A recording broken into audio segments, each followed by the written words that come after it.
Hi, this is Mark Pugh with the Upload, and I'm very happy to have Patrick Moore with me today. Patrick, can you give a little bit of explanation and background as to where you came from and what you do? Yes, nice to be with you, Mark. I'm a licensed professional counselor that specialized in addiction treatment and assessment and that sort of thing. And over the years, I put together a prevention program at Kennesaw State University and was able to research it there with the students. And that's kind of what my dream job was. It's kind of my second career, and I fell into some stuff that was exciting for me. So I ended up retiring and have actually just put my time into this educational assessment I have called Prehab.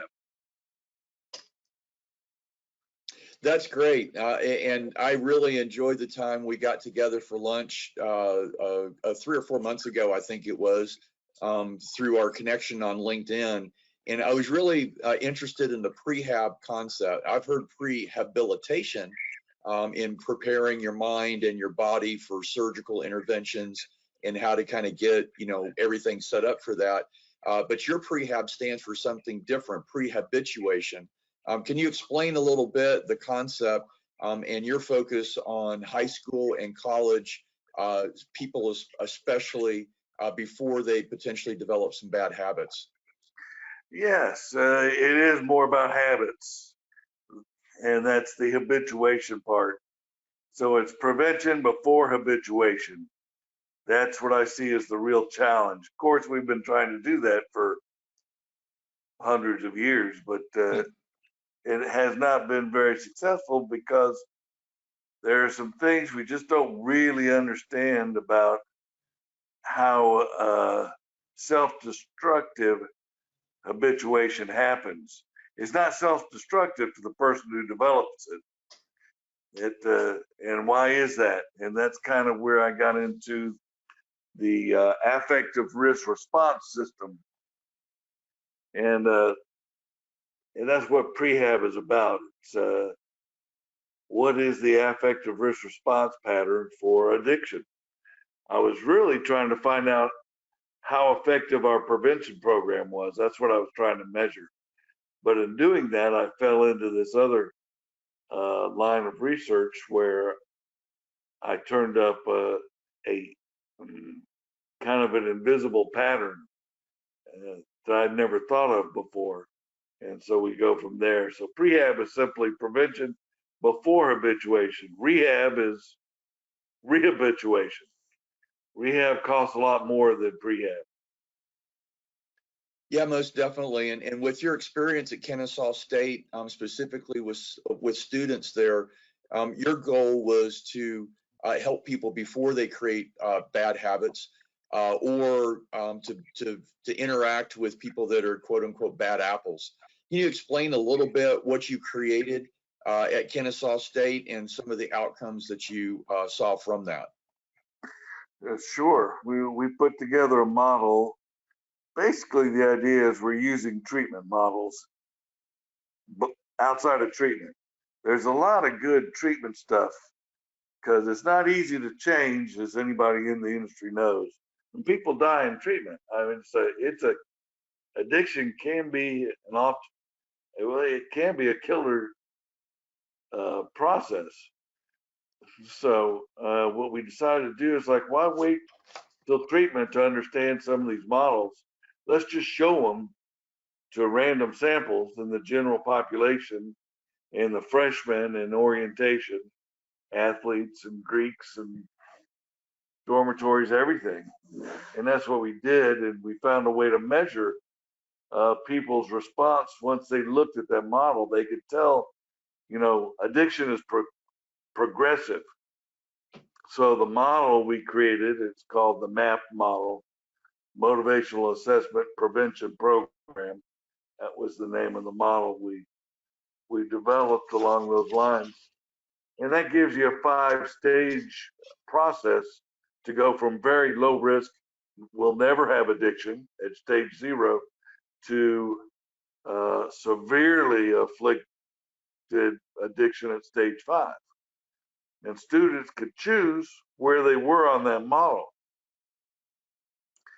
And what was very helpful is the way we assessed uh, all kinds of students across the continuum of risk was to ask the students, where were you in this model?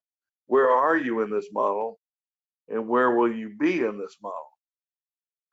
And we figured out a way to be able to analyze those responses, and we came up with a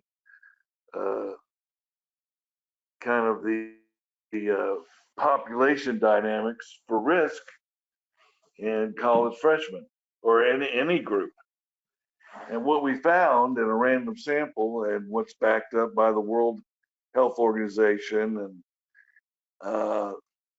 just about any other body that's ever done any epidemiology or population work on addiction, is that most people are very low risk.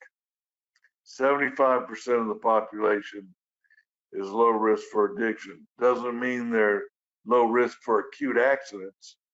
Paradoxically, the low risk are most at risk. More low risk people die in college from alcohol and drug related accidents and overdoses than all the other addicts put together at the severe end, because there are more of them.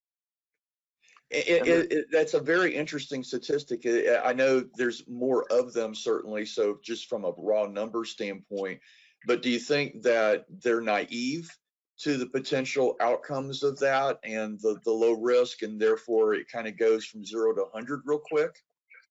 No, I don't think it's naivety. It's a risk response pattern.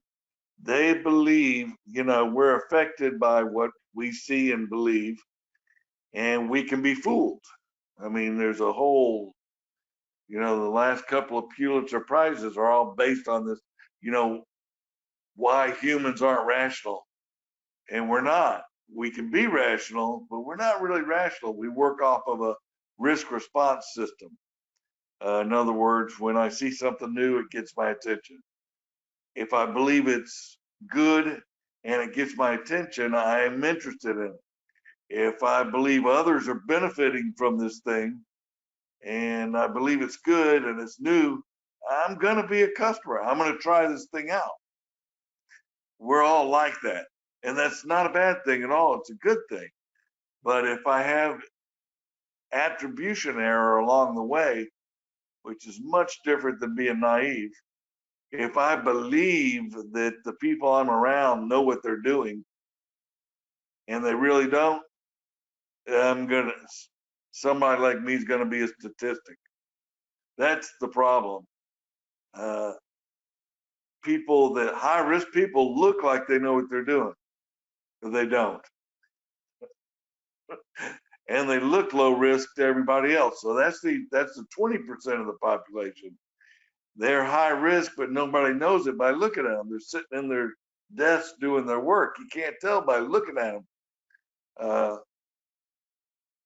But they are taking a route that was not very well established in our research. But in a risk response pattern, it's very, very clear. 5% of the population is going to be severe risk. So those are the numbers we get consistently over thousands and thousands of students. So I did with my peer educators, we did over 5,000 students. And they used it another year after I left at KSU, and I don't know what they got up to, but it could be 10 or 15,000 students now, I don't know. But the point is that we can identify the high risk and watch their numbers, their self-assessment score will change. That's how we find the 20%. So there's 3 objectives in the Prehab education model, which takes about 45 minutes to do, is to educate the low risk so they don't try and keep up with the an active addict. That's their mistake. That's where alcohol poisoning happens. Their new friends are doing this much. I can do this much too. No, no, no, you can't. But it looks like you can. So they get fooled. And so you can preach all day and tell everybody to be cautious. That doesn't help these people. Caution is not judgment. They have to be able to challenge what they're seeing and believing. That's what prehab is. The ability to challenge your own risk response system so you don't become a statistic. So we want to educate the low risk so they know what they're doing, which is a lot of fun. A lot of them grew up in an alcoholic household. They never knew it. They think that's normal. So here they are sitting in a freshman class hearing about what these models look like, and they're saying, I didn't know that's what was going on. That was normal for us. The second objective is to identify and intervene on the high risk, which we consistently do, because that's the 20% that will go from a stage higher than 1 back to 1 or 0. So these are the people that recalibrate their risk response system before any further progression or some tragedy. And the severe risk, the 5%, our objective there is to reduce their resistance to treatment. And these people are very experienced, and they've often been to 5 or 6 treatment centers. But they didn't understand the commitment necessary to change and exactly what to change. And when we show them that, they're prepared to change without any drama or very little resistance. They already know all the people. They already know all the counselors in town. So they go back, and some of them stay in college and recover there. So that's the overview of the prehab philosophy on the continuum. Gotcha. That's really interesting, and I think the 75% of those that have low risk, but they're actually high risk if they see that as normal, of the high risk people. That's a mind-boggling statistic, and certainly those are the ones, like you said, that can be sucked into bad habits or bad behavior, and not necessarily have been able to count the cost of what that might be. I know one of the things you also talked about is leveraging perception, measuring change and development, and promoting autonomy. The middle one is interesting, measuring change and development. Obviously, that's part of the process, but I think perception and autonomy are 2 words that are very interesting when you're talking about habits, or in better terms, not creating bad habits and maybe creating good habits. Can you talk about how you try to relay and educate people on perception and autonomy and how that affects their behavior? Yeah, it's a sort of a natural outcome of going through the prehab education and the MAP model. And the way we do that is take the data from the MAP model. We know where people use their risk response factors at every stage. So at the foundation of a risk response system is a risk-benefit factor. We make decisions and choices based on how much risk and how much benefit. That's what we do. And we do it very well, and we do it very fast, and it's usually correct. It's what makes us we're kind of like superhuman in that way. And it ensured our survival in caveman days. This is kind of the evolutionary psychology idea. The problem is times have changed much faster than we have evolved. Mm-hmm.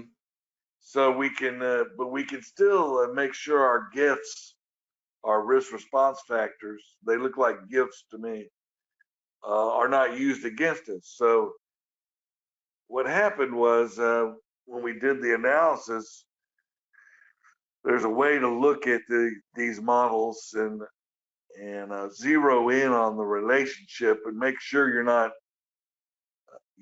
fooling ourselves as scientific researchers, right? That's what research methods are about. It's the exact same thing. I'm trying not to have any attribution error in my research. So there's a elaboration model is what they call it, or some people call it the Columbia model. There's a couple of different names for it, but it's where you take a single attribute of your most important variable. That's sort of the trick. And in my research, it just naturally ended up being risk benefit. So I can make a simple model with high risk and low risk and high benefit, low benefit. Those are my 4 quadrants. And then I can put the data from the map model into that high benefit, high risk, low risk model. And I could see exactly what I expected to see. You can go from a new experience to familiar.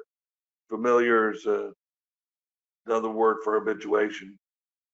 Across the entire map model and across the elaboration model, same way. So now I have a populated elaboration model.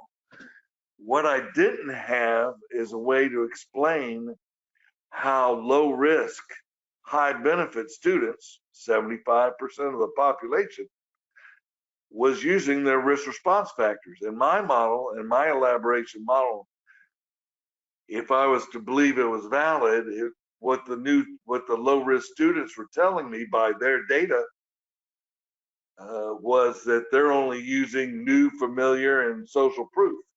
They never get to, new, good, and social proof. They never get to familiar. They bounce between stage 0 and 1. They never go past stage 1. But they clearly move between 0 and 1. So I had to make a new model. I had to put the 6 or 7 risk response factors into a 1-0 model. Turns out it fits just as well in a 1-0 model as it does in a 0 through 5 model. So suddenly I had a way to explain behavior for low risk and severe risk and high risk. So clearly the severe risk people are dependent, and clearly the 75% are making choices on their own regardless of their genetic predisposition and regardless of their environment. The 2 things we think we as researchers affects us the most, the environment and our genes, are irrelevant when you're being autonomous, when you're able to take in information and make choices that benefit me in a high benefit way, no matter what is going on around me. That's autonomy. Dependence is the opposite of that. There is no choice in a dependent model. I'm locked into a model and I keep doing the same things over and over again. So an autonomous model is constantly changing. The dependent model is always changing too, but not really. It's very easy to see if I draw it out for you. But it's when somebody tries something new, an autonomous tries something new, autonomous person, they either habituate, they decide it's good, they can control it, it's what they should do, it's what they want to do, it's sustainable, it helps them and others, and they make it a habit back in stage 0. And then they go try something new again. And they either accept that or reject it and go back and try something new. Every time they don't really go back to stage 0. They're really going forward to a new stage 0 and trying something else. That's how we grow in development in a very simple way using our risk response system. The dependent models are are deadly because they start out with trying something new. And if they're trying to manage that process and it's based on feeling rather than factual benefit, they will go from stage 2 to 3 to 2 to 3 to 3 to 4 to 4 to 3 to 2, and they will go back to 0 in treatment. But that's not really change, and you can't really go back. I've got a model that just it's the scientific name for the model is Y is a function of X, and you can clearly see where benefit is at the top of the Y-axis and risk is at the bottom of the Y-axis. So risk benefit is one axis. The further down, the higher the risk, the lower the benefit. The higher the benefit, the lower the risk. The X-axis is going from new to familiar. And depending on the pattern, if you're using a 0-1 pattern for these 5 or 6 simple risk factors, you can't avoid being autonomous over time, and you're protected from addiction. If you are using these risk factors in order to try and manage results or control your environment in an unrealistic, unsustainable way, you cannot avoid a dependence. But it feels autonomous because it feels like I'm in control. And that's the trap that 25% of the population to some degree falls into. So, to a simple guy like me, that is a avid sports fan, it sounds like when those athletes start to fully understand the game plan and everything, and they talk about the game slowing down, and they can see more clearly what they need to do, where they need to go, who they need to interact with, etc. And it sounds like what you're trying to do is to help individuals slow down the risk benefit decision process so that they can fully comprehend what the risks are, what the benefits are, and make better choices. No, that's a perfect one. That's a perfect metaphor. Once you know who you are and what you want to do, you don't have to take anything personal anymore. Right. You know your line, you follow your line and you go. And either people come with you or they don't. And everything works out. And it keeps working out in spite of failure. This is the flip side is the dependent people always get crushed in spite of achievement. They can be high achievers. That's the sad part. So and everything that they take is personal. So the autonomous people, in other words, another way to put it is the autonomous people habituate in a very high benefit, low risk way. They habituate in stage 0 in the model.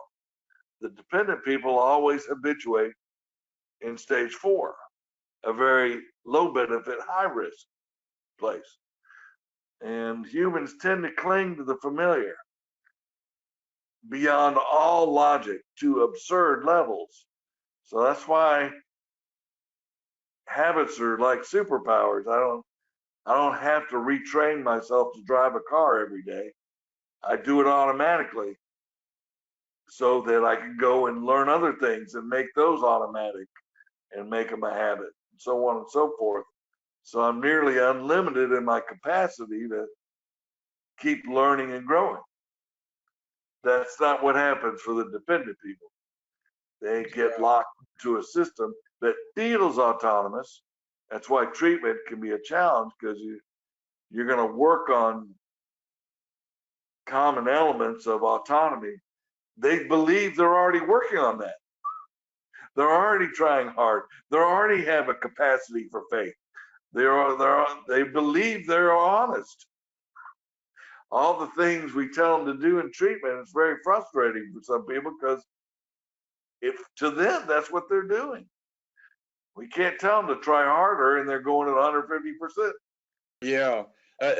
That's very interesting, and you know, as we wind things up, you know, pre-habituation just makes so much sense in helping, especially younger minds, freshmen in high school, freshmen in college, exposed to new things, exposed to new peer groups, exposed to massive amounts of options from a technology and drug, et cetera, standpoint. Pre-habituation makes a whole lot of sense in trying to get in there beforehand, before it's become a bad habit. That's obviously a conversation that parents try to have with their kids, where the good friends try to have with their friends that may be going, you know, in a wrong direction, teachers, etc.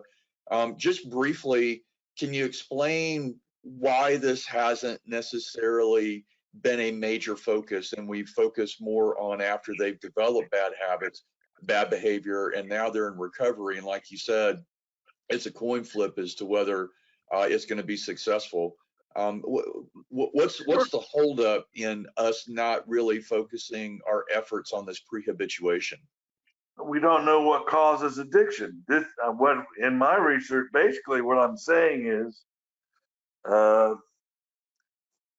a dependent affective risk response pattern is the necessary and sufficient cause of any kind of addiction with any kind of drug or any kind of process.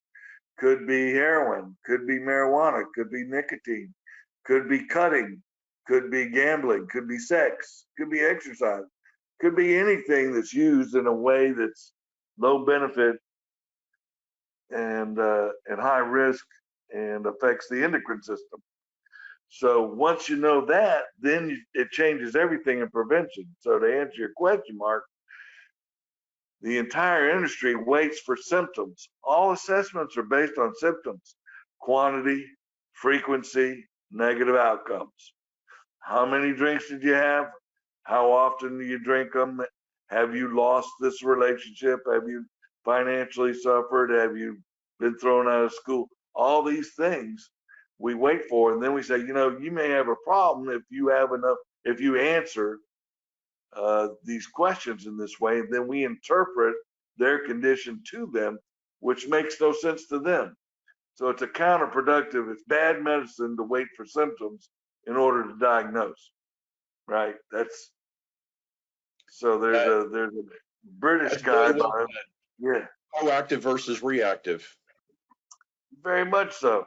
But it's hard to be proactive if you don't know what the elements of causation are.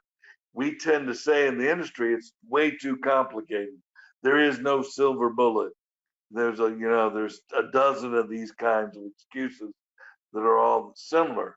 And what we really haven't done is apply risk response theory to one of our most pressing health problems, which is addiction. And it turns out there's a lot to look at there. And that's what Prehab does. Absolutely. Well, I really appreciate your time, Patrick. This is, I really enjoyed our lunch together and the napkin drawings that you did with the X and Y axis, and our time here. I think it's very enlightening for people to understand how much better outcomes there will be if you're proactive rather than reactive. And like you said, you know, waiting for symptoms to occur. The better time is to help people slow things down and make better choices. Kindle or Amazon has Prehab, Leveraging Perception to End Substance Abuse by Patrick N. Moore, LPC.